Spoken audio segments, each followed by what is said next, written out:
3월 6일 사순절 첫째 주일 3월 첫 번째 주 주일 예배를 드리겠습니다. 예배가 시작되기 전 모두 자리에서 일으셔서 묵상기도로 드리겠습니다.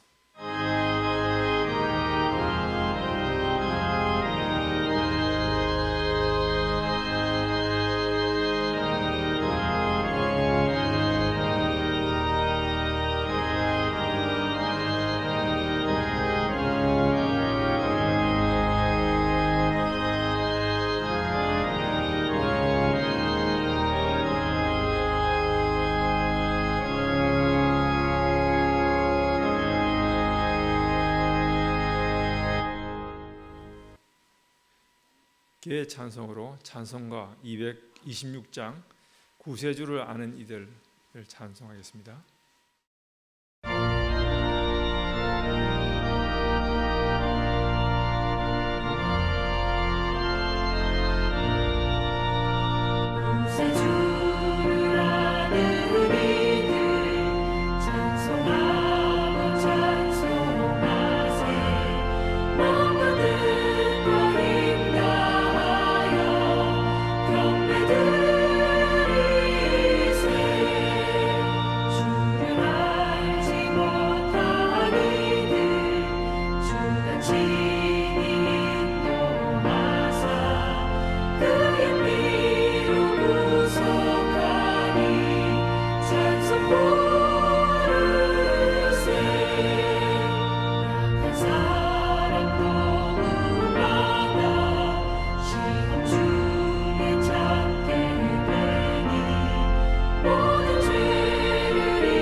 교동문 24번 시편 46편을 교도하겠습니다.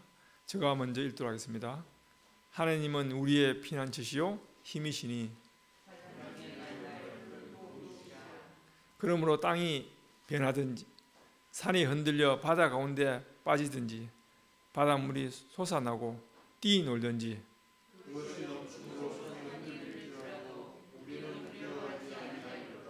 한 시내가 있어 나뉘어 흘러 하나님의 성 곧 지존하신 이의 성소를 기쁘게 하도다.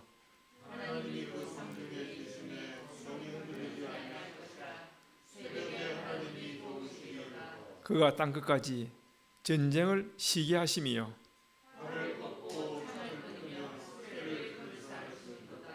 이르시기를 너희는 가만히 있어 내가 하나님 됨을 알지어다.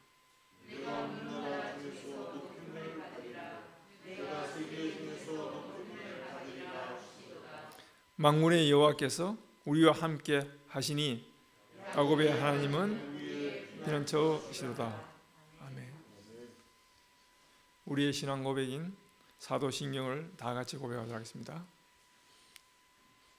전능하사 천지를 만드신 하나님 아버지를 내가 믿사오며 그 외아들 우리 주 예수 그리스도를 믿사오니 이는 성령으로 잉태하사 동정녀 마리아에게 나시고 본디오 빌라도에게 고난을 받사 십자가에 못 박혀 죽으시고 장사한지 사흘 만에 가운데서 다시 살아나시며 하늘에 오르사 전능하신 하나님 우편자 계시다가 저리로서 산자와 죽은 자를 심판하러 오시리라.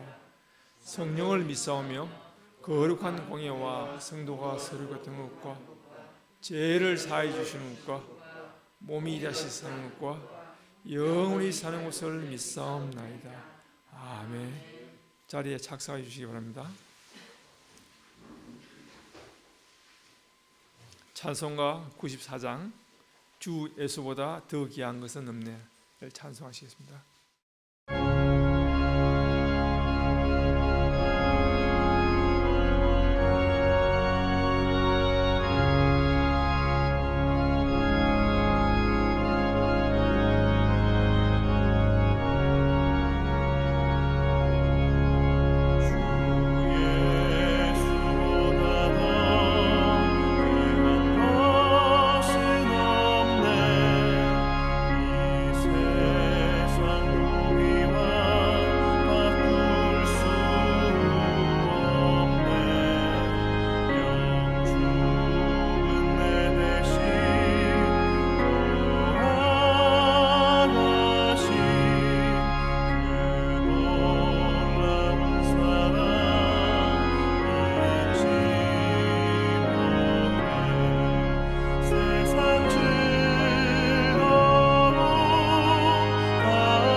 대표 기도로 이봉순 권사님께서 대표가 되겠습니다. 기도 가운데 많은 은혜 받기를 사모하시기 바랍니다.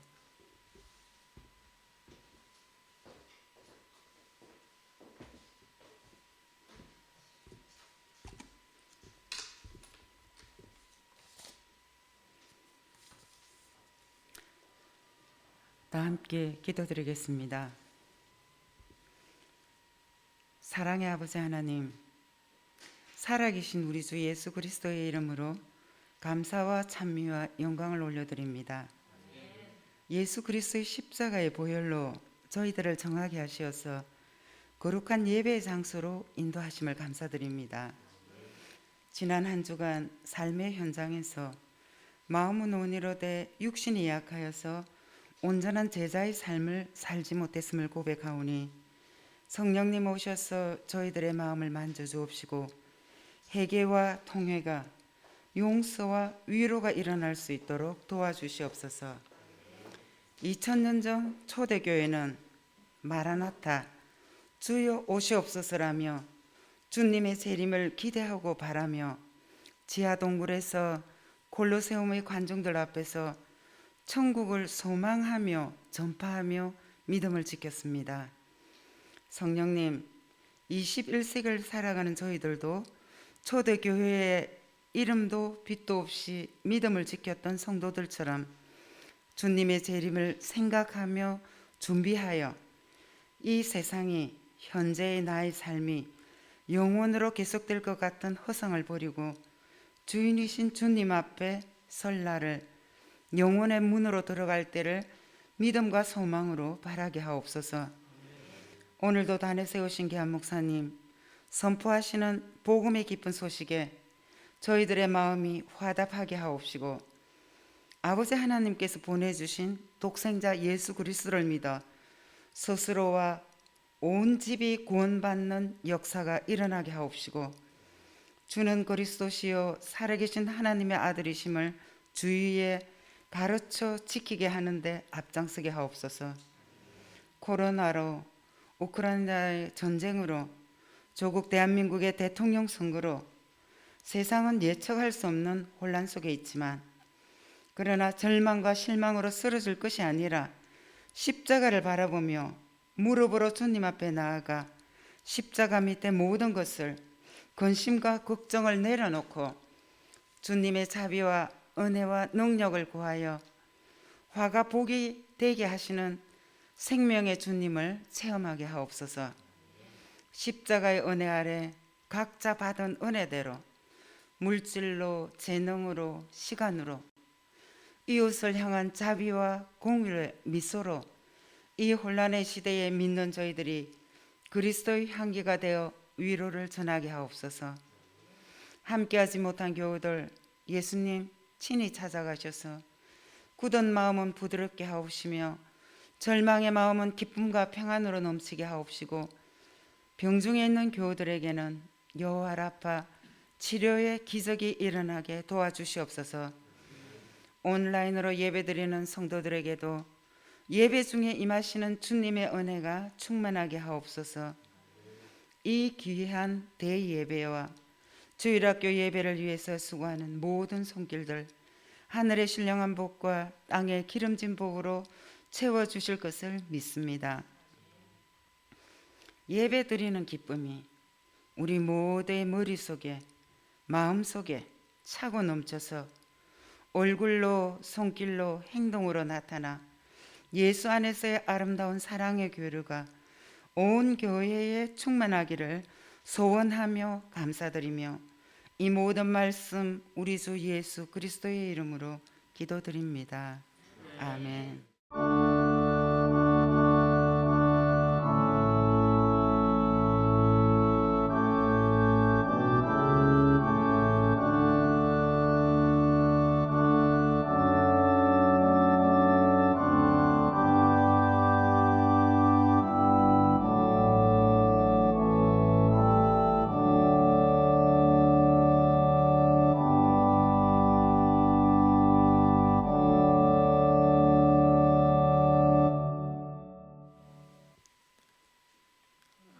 성경 봉독 사도행전 16장 1절에서 10절까지 양희경 집사님께서 봉독하겠습니다. 성경책 215면에 있습니다.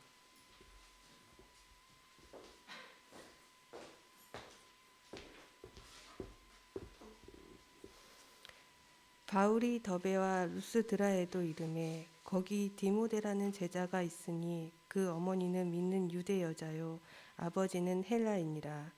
디모데는 루스드라와 이고니온에 있는 형제들에게 칭찬받는 자니 바울이 그를 데리고 떠나고자 할새 그 지역에 있는 유대인으로 말미암아 그를 데려다가 할례를 행하니 이는 그 사람들이 그 아버지는 할례인인 줄 다 알미러라.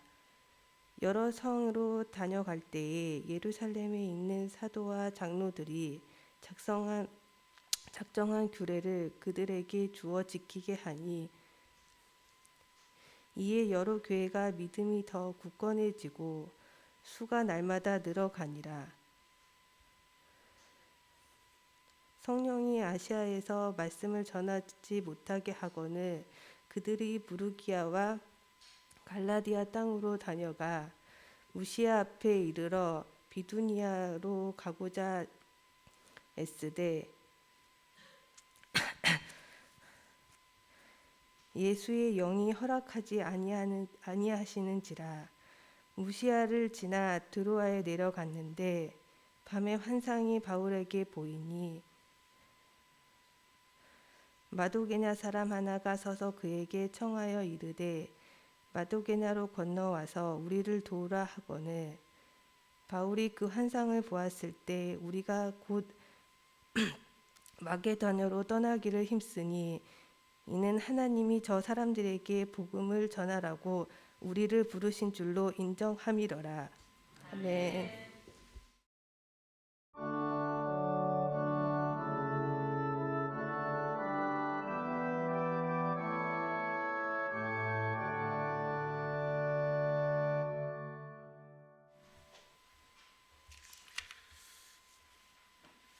지난 주일에 바울과 바나바가 예루살렘 교회를 다녀온 이야기를 드렸습니다.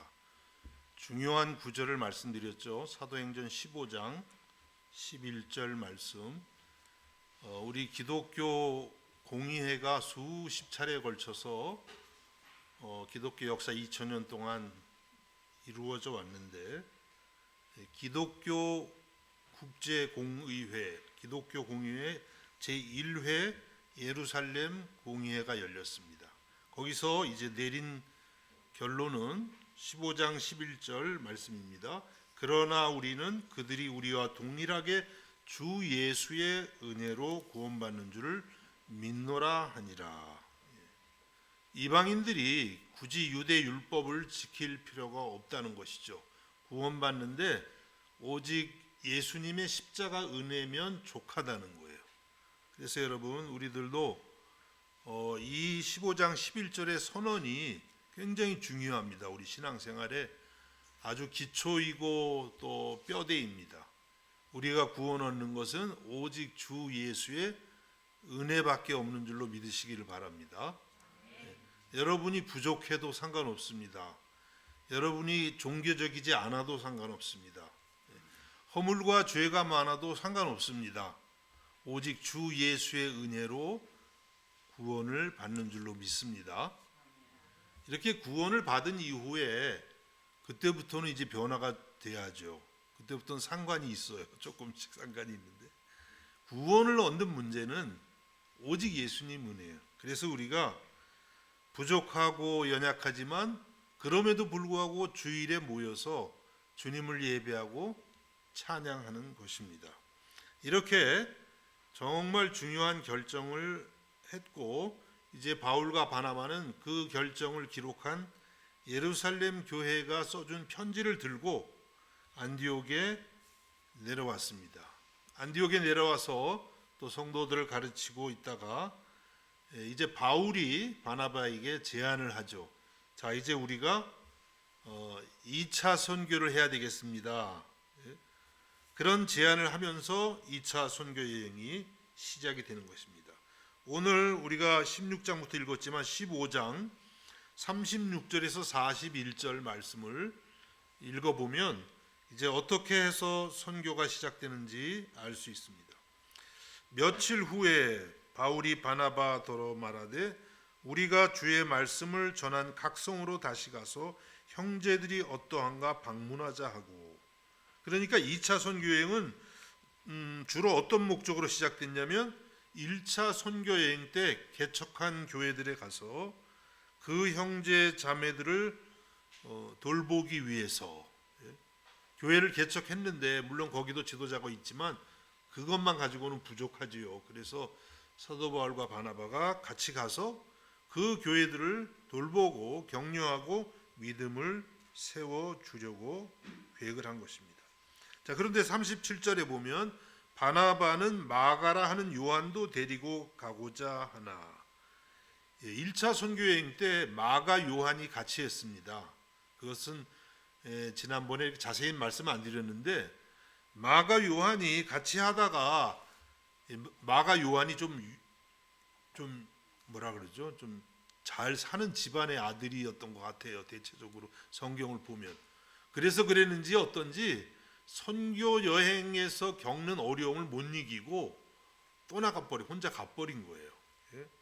그런데 이 바나바는 마가라는 요한도 데리고 가자 이렇게 의견을 제시하고 있습니다. 바나바는 여러분 어떤 성품인지 아시죠?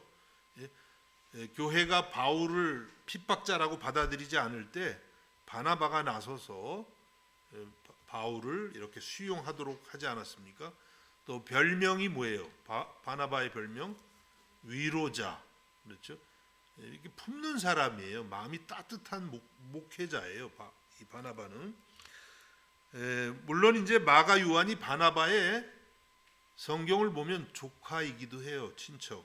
그것 때문에 그런 건 아닐 거고, 어쨌든 바나바가 마음이 이렇게 따뜻한 사람이다 보니까 요한이 1차 선교여행 때 좀 이상하게 됐지만 그래도 데리고 가자 이렇게 한 거예요. 자, 바울은 어떻게 했을까요? 38절에 보니까 바울은 밤빌리아에서 자기들을 떠나 함께 일하러 가지 아니한 자를 데리고 가는 것이 옳지 않다 하여. 바울은 바나바하고 달랐어요. 사람이 필요하죠. 이제 선교여행 가면 이렇게 돕는 사람이 반드시 필요한데, 그럼에도 불구하고 바울 생각에는 밤빌리아라고 하는 곳에서 자기들을 떠나 함께 가지 아니한 사람을 데리고 갈 수가 없다. 아마 그때 바울이 마음이 좀 상했던 것 같아요. 그렇죠? 한참 따라오다가 참 이 선교여행이 어려운데 이렇게 한 동역자가 너무 힘들다고 도망가 버리면 사실 팀이 좀 기운이 빠질 수 있잖아요. 그렇죠? 또 바울은 여러분이 신약 성경을 보면 느끼는 것은 바울은 굉장히 전진하는 스타일입니다. 그렇죠? 목표 지향적인 기질 뭐 이런 말하죠. 바나바는 좀 관계 중심. 그래서 이렇게 사람 잘 못 끊어내고 할 수만 있으면 다 품고 이런 스타일이고, 바나바는 하나님이 주신 사명을 이루기 위해서는 그냥 굉장한 그 추진력을 가지고 달려가는데, 거기에서 그냥 좀 미적미적하고 이런 사람들은 보지를 못하고 그냥 이게 동역자로서는 안 된다 이렇게 좀 끊는 기질이 있었던 것 같아요. 여러분은 어떤 기질이에요? 관계 중심적이에요? 목표 지향적이에요? 이런 두 사람이 같이 있으면 어떻게 됩니까? 참 잘하면 굉장히 좋은 관계도 되는데 잘못되면 이제 힘들죠. 한 사람은 그냥 계속해서 관계 중심적으로 끈끈하게 나고, 한 사람은 그냥 안 된다 그러고 막 목표 지향적으로 나가면 힘들지 않습니까? 자, 그래서 39절에 보니까 서로 심히 다투어 피차 갈라서니, 바울과 바나바 1차 선교여행 때 두 사람이 정말 힘을 합해서 그렇게 수고했고, 초대교회 때 너무너무 중요한 그런 두 인물이에요. 저는 약간 바울이 못마땅한 점도 없지 않아 있어요, 사실은. 왜냐하면 바울 아무도 초대교회 때 예루살렘에서 받아주지 않을 때 누가 이끌어줬어요? 바나바가 이끌어줬거든요. 바울이 이렇게 하나님의 섭리가 있는 거겠죠, 그렇죠? 그래서 심히 다투었다 그랬어요. 심히. 예? 뭐 어떻게 다투었는지 다 나오진 않지만 그래서 갈라섰습니다. 예. 하나님의 일을 하다 보면은 이런 일도 있네요. 이렇게 대단한 분들도 갈랐을 수도 있는 거 보면 여러분도 갈라선 거 너무 이렇게 자책만 하지는 마시기 바랍니다. 갈라설 수 있는 거예요, 그렇죠? 예. 뭐 그 너무 자주 하면 안 되겠지만 예. 하나님께서 인도하시면 그럴 수도 있다. 예. 그리고 이렇게 갈라서게 된 게 결국에는 또 합력해서 선이 되었다고 그렇게 우리는 말할 수가 있어요. 왜냐하면 서로 심히 다투어 피차 갈라서니 바나바는 마가를 데리고 배 타고 구브로로 가고, 바나바는 결국 마가를 데리고 가는 거예요. 마가 요한을 데리고 구브로, 1차 선교여행 때 처음 갔던 그 섬, 바나바의 고향이기도 했던 그곳에 가서 계속해서 형제들을 격려하고 복음을 전하게 된 것입니다. 그 다음에 40절 보면 바울은 어떻게 했냐면, 바울은 신라를 택한 후에, 신라는 이 앞에 보면 예루살렘에서 보냈던 유다와 신라라고 하는 선지자로 이렇게 존경을 받는 인물 중에 하나입니다. 이 신라가 앞에 말씀 보면 예루살렘에 돌아갔었는데 그 사이에 다시 바울의 권면에 의해서 안디옥 교회에 온 것이다, 이렇게 생각이 돼요. 그래서 신라를 택한 후에 형제들에게 주의 은혜의 부탁함을 받고 떠나 수리아와 길리기아로 다니며 교회들을 견고하게 하니라. 이 수리아와 길리기아는 1차 선교여행이 집중되었던 곳이에요. 거기에서 교회들을 견고하게 세워가는 일을 합니다. 그래서 다퉜지만 팀이 2개로 늘어나면서, 그렇죠? 바나바와 마가는 구브로, 사이프러 섬 글로 가게 되고, 바울과 실라는 이제 1차 선교여행을 했던 그곳으로 가는 것을 볼 수가 있습니다. 마가가 문제가 된 것입니다. 마가 요한, 그렇죠?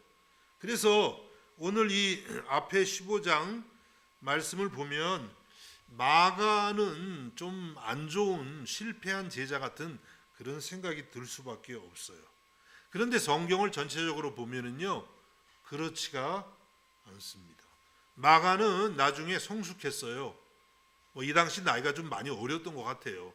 나이가 들으면서 또 예전에 이 바울과 바나바를 두고 도망간 그런 아픔을 생각하면서 반성을 하고, 나중에 바울 사도가 로마 감옥에 갇혔을 때 같이 갇힌 자로 그렇게 기록되고 있습니다.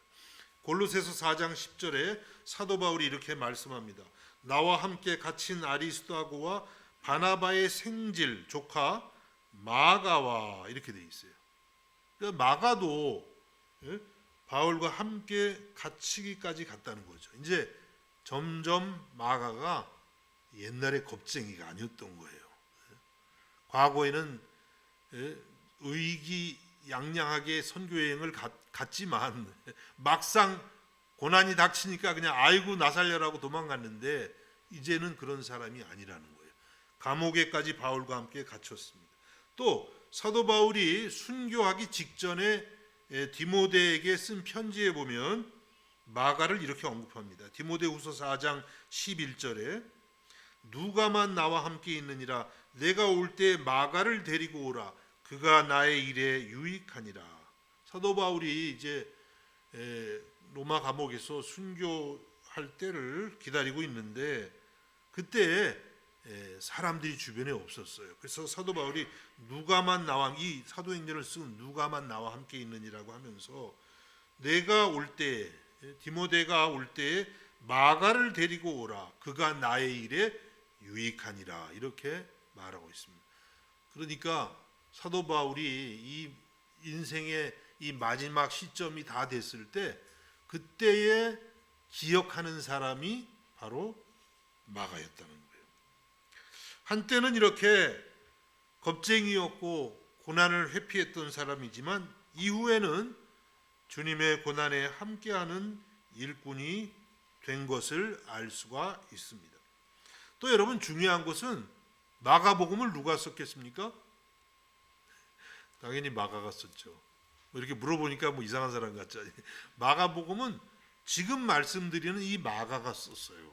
이 마가가 굉장히 연약했지만 나중에 이제 바울을 섬기고 또 사도 베드로는 마가를 자기의 믿음의 아들이라고도 했어요. 그래서 사도 베드로에게도 많은 것을 배우면서 그 모든 것들을 종합해서 마가복음을 쓴 것입니다. 얼마나 귀해요, 그렇죠? 성경의 사복음서 중에 하나, 또 이 사복음서의 기초가 된 복음서가 마가복음이에요. 이 복음서를 기록하는 데 쓰임 받았다는 것은 하나님이 마가를 얼마나 귀하게 쓴 것입니까? 여러분, 무엇을 알 수가 있습니까? 우리가 비록 때로는 연약해서 쓰러지고 넘어지고 주님을 배반하기도 하고 고난을 회피할 때도 있지만, 그럼에도 불구하고 주님께서 붙드시면 우리들도 이렇게 마가처럼 귀하게 훌륭하게 쓰임받는 줄로 믿으시기를 바랍니다. 우리가 비록 낙마하고 넘어졌지만 주님의 은혜가 항상 있는 거예요. 오직 주 예수의 은혜로 구원을 받는다. 주의 은혜가 항상 우리에게 있기 때문에 그 은혜를 붙들게 되면 우리는 언제든지 일어나고 새롭게 될 줄로 믿습니다. 이렇게 해서 인간적으로는 좀 아쉽게도 바울과 바나바가 갈라져서 복음을 전하게 된 것이에요. 자, 그래서 바나바는 이제 어디로 갔다고 했죠? 구브로 섬, 키프로스, 사이프러스, 그 섬으로 가게 되고, 바울은 이제 1차 선교 여행 때 개척했던 그곳으로 선교 여행을 떠나는데, 그런데 이때 바울이 혼자 가는 게 아니잖아요. 그렇죠? 마가를 이렇게 내쳤는데 하나님께서 하나님의 은혜로 실라라고 하는 인물을 주셨고, 그 다음에는 어쩌면 더 중요한 인물, 누가 동역하게 될까요?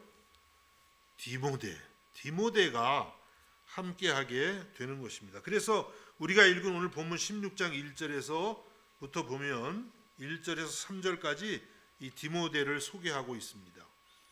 16장 1절에서 3절입니다. 바울이 더베와 루스드라에도 이름에 거기 디모데라 하는 제자가 있으니 그 어머니는 믿는 유대 여자요 아버지는 헬라인이라. 이렇게 디모데를 소개하고 있습니다. 바울이 더베와 루스드라 여러분, 돌 맞아 가지고 죽었다가 살아난 그 지역이에요. 거기 다시 가는 거예요, 또 그렇죠? 거기서 디모데라 하는 제자를 만나게 됩니다. 디모데가 제자라는 것은 예수님을 믿었다 이런 뜻이거든요. 믿는 제자고, 어머니도 믿는 유대 여자다. 이건 단순히 유대인이 아니라 예수님을 믿는 그런 유대인이에요. 근데 아버지는 이방인, 헬라인인데 그 어머니와 또 디모데가 어떻게 해서 예수님을 믿게 됐을까요? 여기 성경에서 설명은 안 하지만 99% 사도 바울이 1차 선교여행 갔을 때 거기에서 나면서부터 걷지 못한 사람 일으키고 또 복음을 증거할 때에 그 사역을 통해서 예수님을 믿게 된 사람들인 것으로 그렇게 다 이야기를 합니다. 그래서 이 디모데는 사도 바울의 이 선교 사역을 통해서 맺어진 그런 열매였던 것입니다. 그러니까 마가는 어떻게 보면 바울이 맺은 열매는 아니죠, 그렇죠? 바나바가 맺은 열매죠, 사실. 그래서 데려가게 되고, 또 이 디모데는 바울이 돌에 맞아 죽어가면서 맺은 열매인데 하나님이 여기서 오랜 시간이 흘러서 동역자로 붙여주시는 것을 볼 수가 있죠. 그래서 이 디모데는요, 사도 바울에게 있어서 너무너무 소중한 그런 사람이에요. 바울이 정말 선교하는 그 인생 내내 디모데는 늘 함께했습니다. 함께하고 또 바울이 부탁하면 에베소 지역에 가가지고 또 목회도 하고, 그래서 바울은 디모데를 믿음의 아들이라고 그렇게 말했어요. 그렇게 말하는 건 쉽지 않습니다. 동역자라고 말하는 걸 쉬울 수 있지만 믿음의 아들이다. 자, 디모데전서 1장 2절에 이렇게 말씀합니다. 사도 바울이 믿음 안에서 참 아들 된 디모데에게 편지하노니 하나님 아버지와 그리스도 예수 우리 주께로부터 은혜와 긍휼과 평강이 내게 있을지어다. 아멘.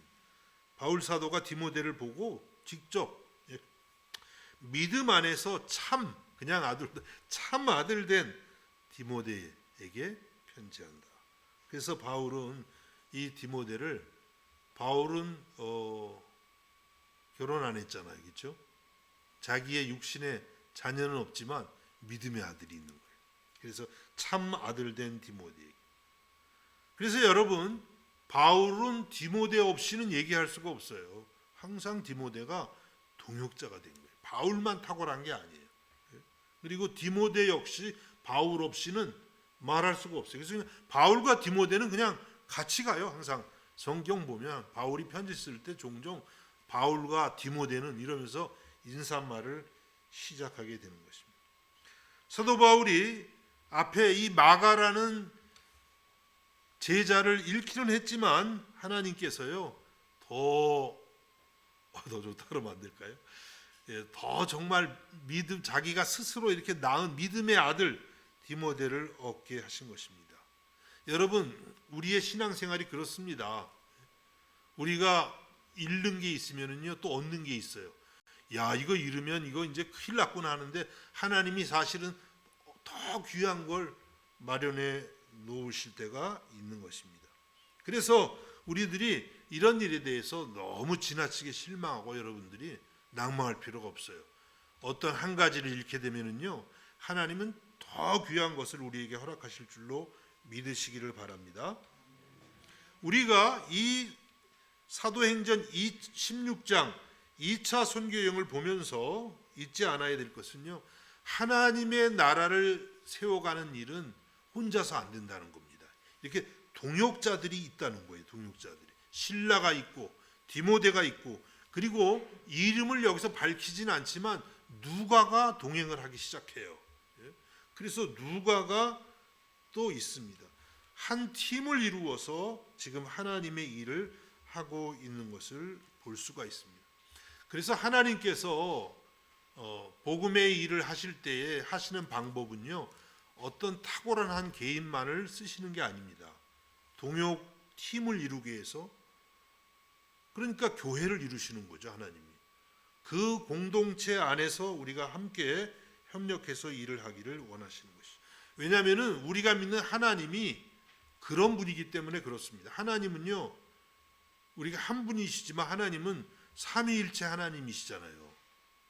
하나님은 공동체적이세요. 그래서 하나님 아버지와 아들 예수 그리스도와 성령님이 각각 다르면서도 완전한 조화를 하나를 이루고 계시는 분이 우리 하나님이에요.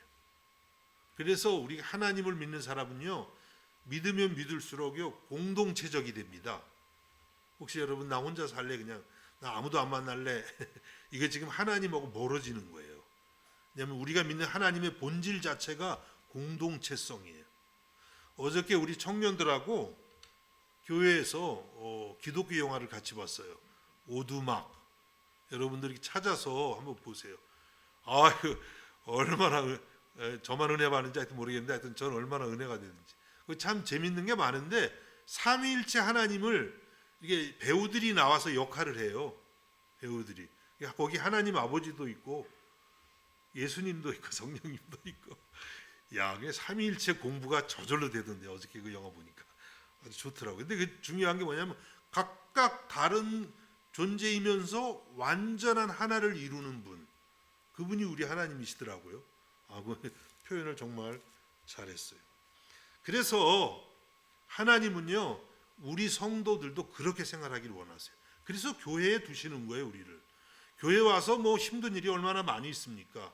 그럼에도 불구하고 하나님의 그 공동체성, 조화를 이루며 살아가는 그것을 배우라고 하나님이 우리를 불러주시는 것입니다. 그래서 하나님 나라의 일은 이렇게 언제나 함께하는 팀 미니스트리라고 말할 수 있어요. 팀 사역, 팀 미니스트리. 그래서 여러분, 우리는 팀워크가 있어야 돼요. 팀워크 안에서 움직이는 법을 배워야 되는 것입니다. 여러분, 우리가 이와 같은 삼위일체 하나님 안에서 공동체를 이루고 팀워크를 이루고 주의 나라를 위해서 함께 협력할 수 있기를 주님의 이름으로 축복합니다. 이렇게 이제 하나의 팀을 이들이 이루었습니다. 그리고 이제 선교를 떠나야 되는데 또 한 가지 할 일이 있었어요. 그것은 바울이 디모데를 할례를 행하는 것입니다. 사실상 이 말씀은 얼뜻 이해가 되지를 않습니다. 16장 3절을 보면 바울이 그를 데리고 떠나고자 할새 그 지역에 있는 유대인으로 말미암아 그를 데려다가 할례를 행하니 이는 그 사람들이 그의 아버지는 헬라인인 줄 다 알미러라. 15장에서 할례 문제 때문에 많이 다투었는데, 그런데 여기서 바울이 선교여행 떠나면서 아니 디모데에게 할례를 준다? 이게 너무 모순 아닌가 이런 생각이 들 수도 있겠습니다. 그런데 그 이유는 뭐냐면 오늘 3절에 보니까 사람들이 유대인들이 그 지역에 많이 있는데 그 사람들이 디모데의 아버지가 헬라인인 줄을 알기 때문에, 그래서 할례를 받는다는 건 사실 유대인이 된다는 의미거든요. 그런데 그렇지 않고 바울이 이렇게 이방인과 가까이 함께 다닌다는 것, 그것이 많은 그런 분쟁, 논쟁을 또 일으킬 수 있고, 또 아직까지는 유대인들이 많이 예수를 믿어요. 이방인 전도를 나가지만 그때 이런 것들이 방해가 될 수도 있기 때문에 사도 바울은 복음 전파에 보다도 집중하기 위해서 이와 같은 결정을 하게 된 것입니다. 그래서 이것이 사도 바울의 선교 방법이에요. 복음을 전할 때 복음의 진리를 양보하진 않지만 여러 가지 많은 문화적인 것이라든지 이런 것은 타협을 많이 했습니다. 우리가 지난번에도 말씀드렸지만 진리를 앞세우다 보면 화평이 깨지고, 화평을 또 너무 앞세우다 보면 진리를 잊어버리고, 근데 사도 바울은 진리를 굳건히 지키면서도 또 상당 부분 이렇게 타협하면서 서로 관계를 형성했던 것을 알 수 있어요. 고린도전서 9장 19절에서 21절에 보면 바울의 이와 같은 선교 자세가 자세하게 기록되고 있습니다. 내가 모든 사람에게서 자유로우나 스스로 모든 사람에게 종이 된 것은 더 많은 사람을 얻고자 함이라. 유대인들에게 내가 유대인과 같이 된 것은 유대인들을 얻고자 함이요, 율법 아래에 있는 자들에게는 내가 율법 아래에 있지 아니하나 율법 아래에 있는 자같이 된 것은 율법 아래에 있는 자들을 얻고자 함이요, 율법 없는 자에게는 내가 하나님께는 율법 없는 자가 아니요 도리어 그리스도의 율법 아래에 있는 자이나 율법 없는 자와 같이 된 것은 율법 없는 자를 얻고자. 무슨 말인지 아시겠어요? 저도 모르겠어요. 미리 읽어왔으니까 알지. 뭐 율법 있는 자, 율법 없는 자, 율법 없는 자. 뭐 요약하면 유대인에게는 유대인처럼, 사실 유대인이었기도 했지만 그렇게 또 행동, 이방인에게는 그냥 또 이방인처럼 그때마다 자신을 바꾼 거예요. 누구를 위해서? 예수님을 위해서, 복음을 전하기 위해서. 마치 영화 배우처럼, 연극 배우처럼 그때 자기를 바꿨다는 거죠. 이게 낮아지는 마음이에요. 이게 예수님의 마음입니다. 하나님이 우리를 구원하기 위해서 인간이 되신 거예요. 인간이. 하나님께 이게 어울리지 않는 것이죠. 피조물이 된다는 게. 그런데 우리를 구원하시려면 낮아져야 되니까 인간의 몸을 입고 오신 거예요. 성육신적인 그런 선교 방법이라고 하겠습니다. 여러분, 우리들도 복음을 전하려면요 이런 정신을 배워야 됩니다. 나를 낮추는 정신, 또 상대방의 입장에, 나는 그렇지 않지만 상대방의 입장에 때로는 또 맞춰줄 수 있는 그런 마음, 그런 섬기는 자세가 우리에게도 필요한 줄로 믿습니다. 어느 목사님 설교를 듣다 보니까 그러더라고요. 어느 목사님이 대학부 목회를 이제 하게 됐는데, 대학부 목회를 하면서 청년들에게 맞춰주기 위해서 머리에 노랗게 물을 들이고 주일날 섰다는 거예요.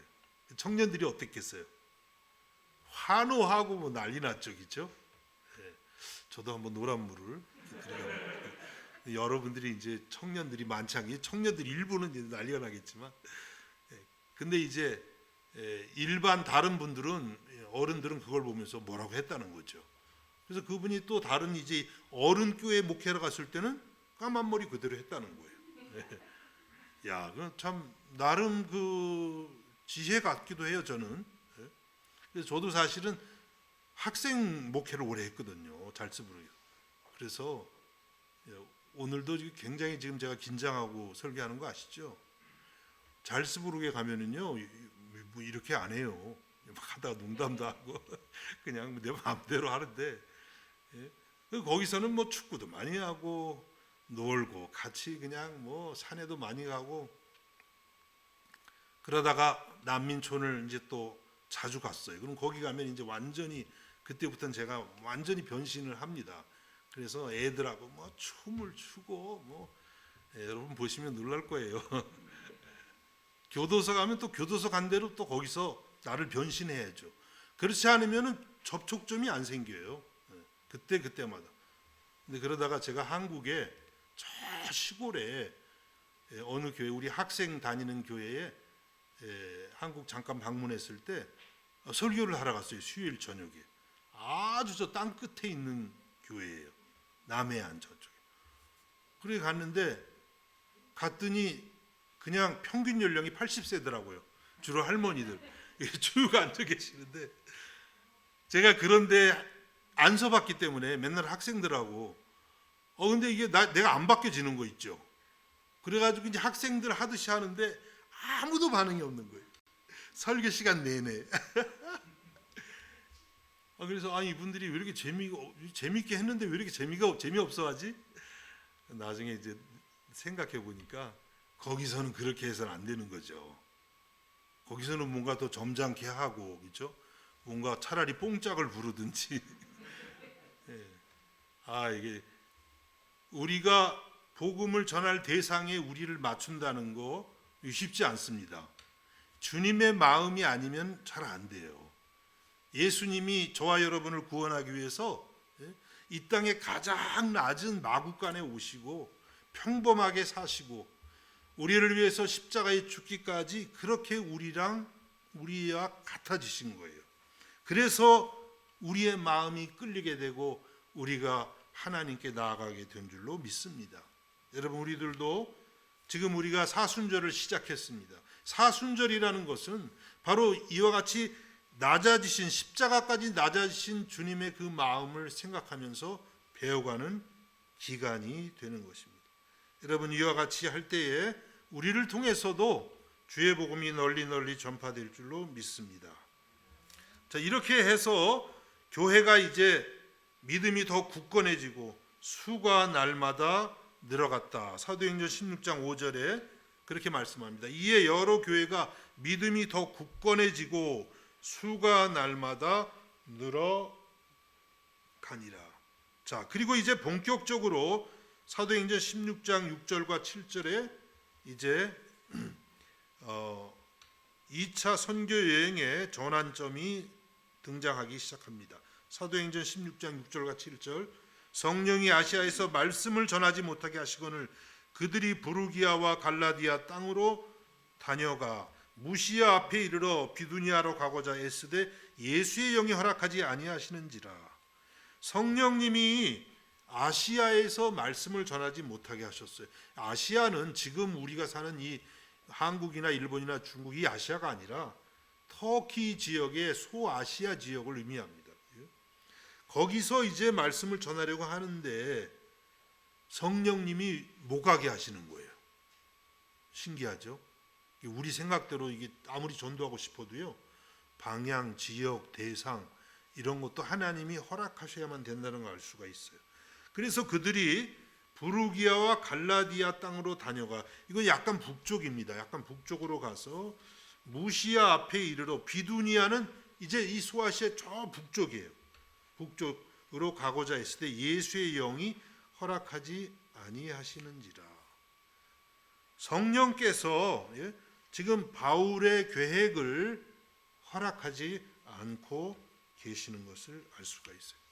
그래서 여러분, 우리도 똑같습니다. 하나님의 자녀된 우리는요, 성령의 인도를 따라서 사는 법을 늘 연습해야만 되는 것입니다.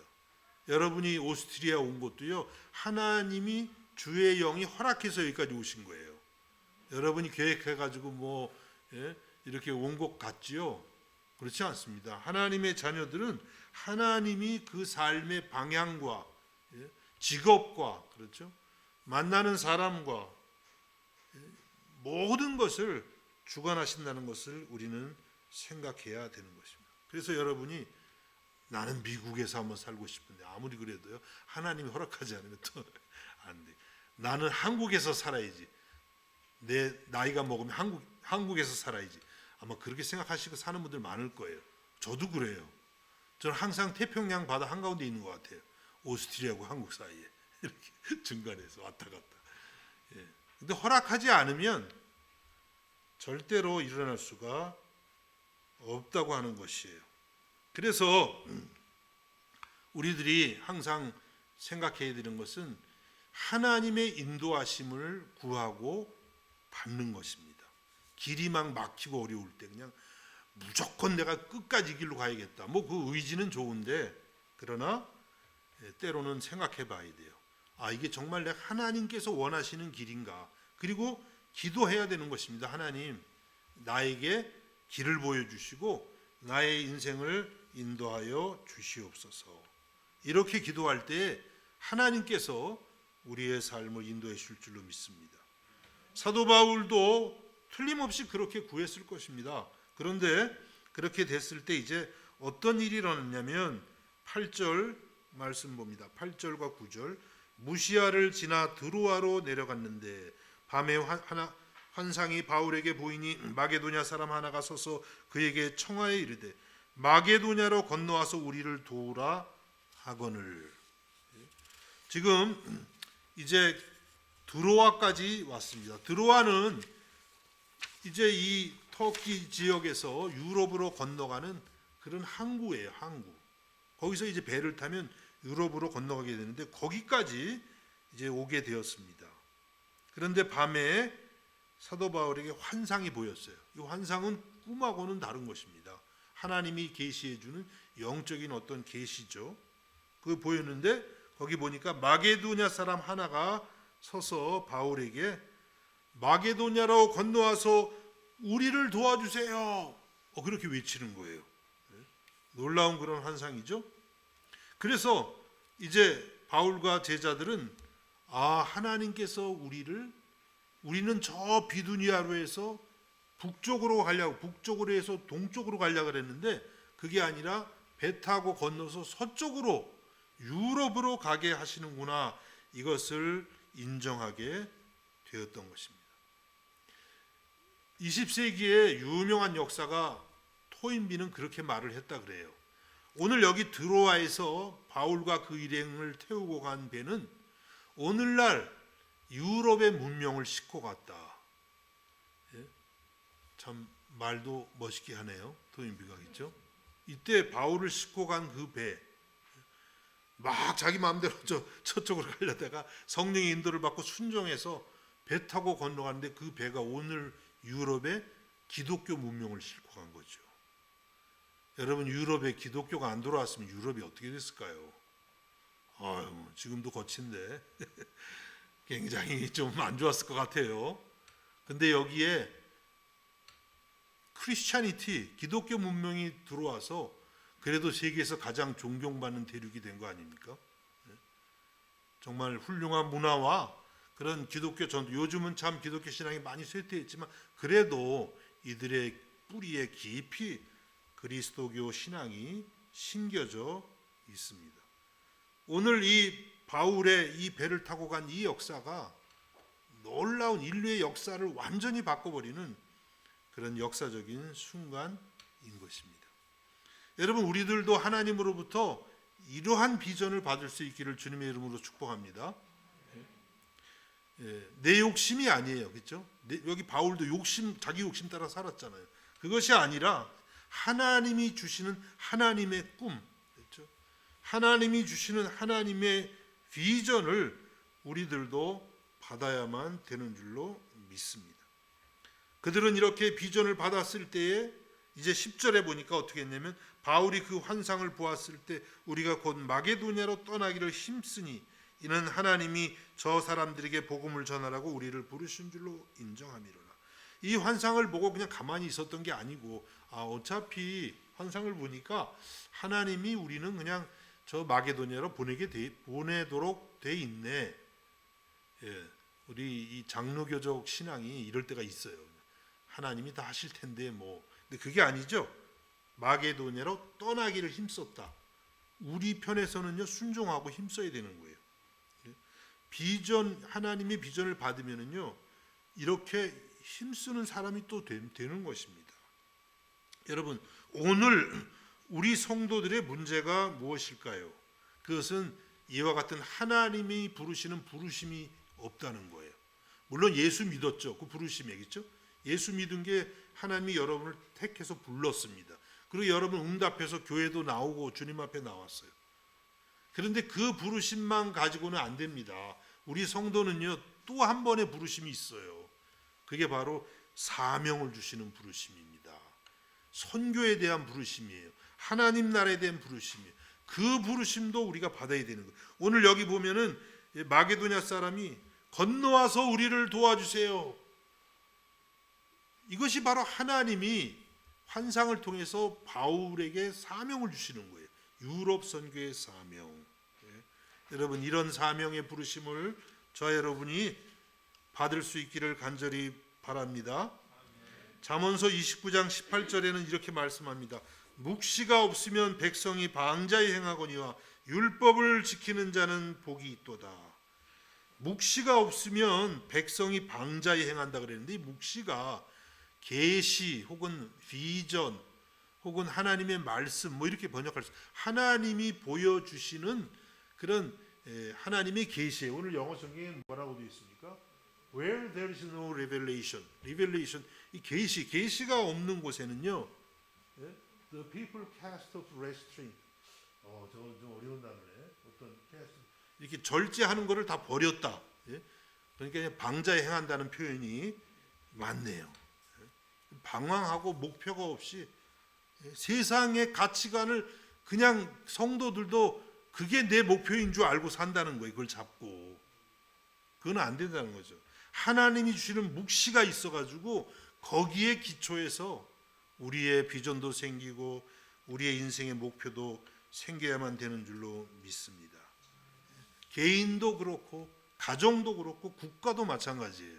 하나님이 주시는 비전이 있어야 되는 거예요. 그 비전을 붙들 때에 우리의 개인도 인생이 정립이 되고 교회도 그렇고 가정도 그렇고 국가도 그렇게 되는 줄로 믿습니다. 여러분, 오늘 이 사도행전 16장의 말씀을 통해서 여러분들도 건너와서 우리를 도와주세요 하는 이 하나님의 부르심을 여러 가지 모양으로 들을 수 있기를 주님의 이름으로 축복합니다. 기도하겠습니다. 하나님 아버지, 은혜와 사랑을 감사드립니다. 바울과 바나바가 이렇게 서로 헤어지게 되었지만 또 하나님께서 새로운 동역자들을 주셔서 2차 세계 선교여행을 시작하도록 하셨습니다. 하나님, 우리들도 주님을 섬길 때에 언제나 누군가에게 정말 유익이 되는 좋은 동역자들이 다 되게 하여 주시옵소서. 하나님 아버지, 세상적인 세속적인 가치관은 점점 높아지는 이때에 우리 성도들 그런 것에 물들지 않게 해주시고 하나님이 주시는 묵시, 하나님이 주시는 말씀과 비전을 통해서 우리의 삶의 목표가 새로워지게 하여 주시옵소서. 예수님의 이름으로 기도하옵나이다. 아멘. 우리 찬송가 500장 찬송하겠습니다.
하나님 아버지, 오늘도 주님의 은혜로 아버지 앞에 나와 예배드리게 하셔서 감사드립니다.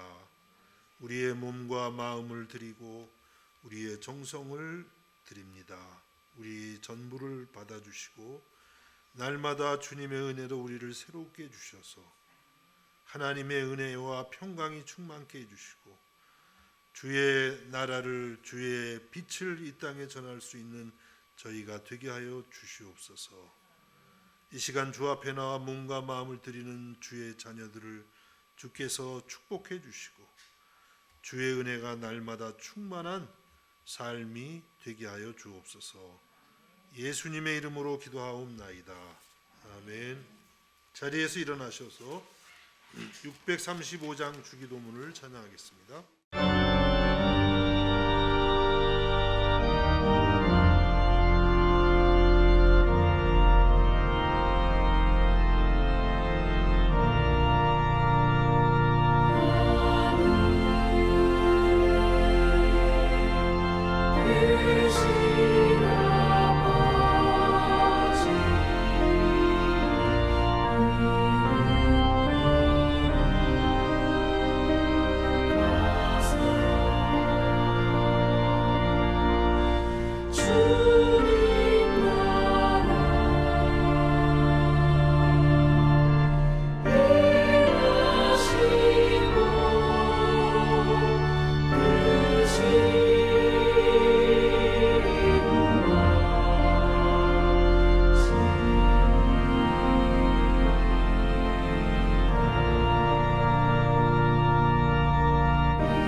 지금은 우리 주 예수 그리스도의 은혜와 하나님 우리 아버지의 무한하신 사랑하심과 성령의 감화와 감동과 충만케 하시는 역사가 이 시간 아버지 앞에 나와 예배하는 사랑하는 성도들 머리 위에 저들의 가정과 학업과 생업 가운데에 이제로부터 영원까지 함께 하시기를 간절히 축원하옵나이다. 아멘.